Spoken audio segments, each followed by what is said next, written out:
It may be the most complicated Rolex ever, but you don't need to have a PhD to use the Rolex Sky Dweller to its fullest and enjoy its very useful features. First introduced in 2012, the Sky Dweller took the watch world by storm with its unprecedented design and functions. Rolex does not release a completely new watch very often, and this one was very well received by the watch-loving community because of its refreshingly simple implementation of complications that are often cumbersome to use, the dual time zone and the annual calendar, together with a bold contemporary design that is uniquely Rolex. At first glance, the watch appears to be a traditional Rolex, but upon closer inspection, we see that there are hidden treasures to be discovered. The most notable feature is the center 24-hour dual time zone ring in the center of the dial. Almost hidden around the outer edge of the dial is a month indicator. The current month is indicated by the red square. At the 1 o'clock position, it indicates January. At 2 o'clock, it indicates February, and so on.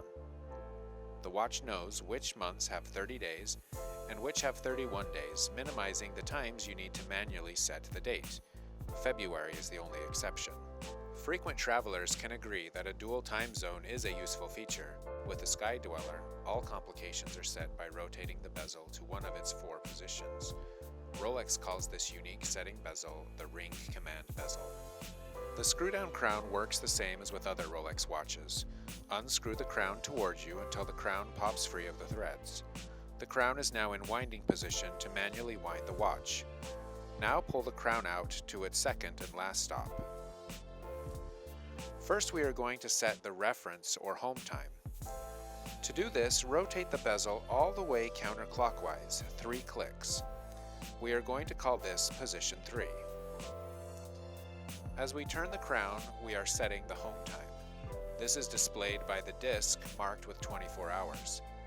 By using military time, we are able to quickly see if it is AM or PM at our home location. You'll also notice that when setting the time in this position, the second hand is stopped, allowing us to set the time to the precise second.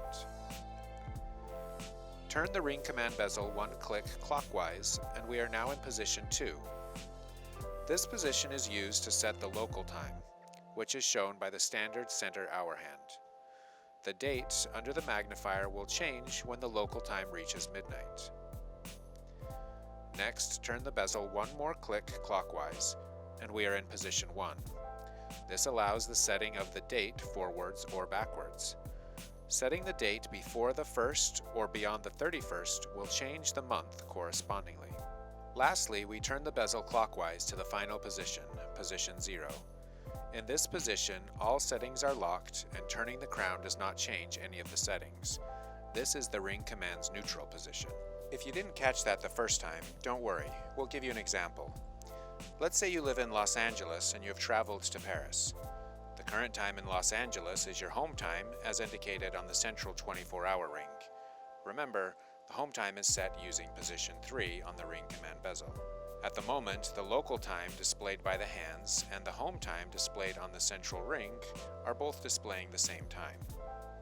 When you arrive in Paris, you will rotate the Ring Command Bezel to position 2 to set the local time, which is 9 hours ahead. Now you can easily see that in Los Angeles it is 10:10 p.m. as indicated by the number 22 on the 24-hour central ring, and in Paris, which is now your local time, it is 7:10 a.m.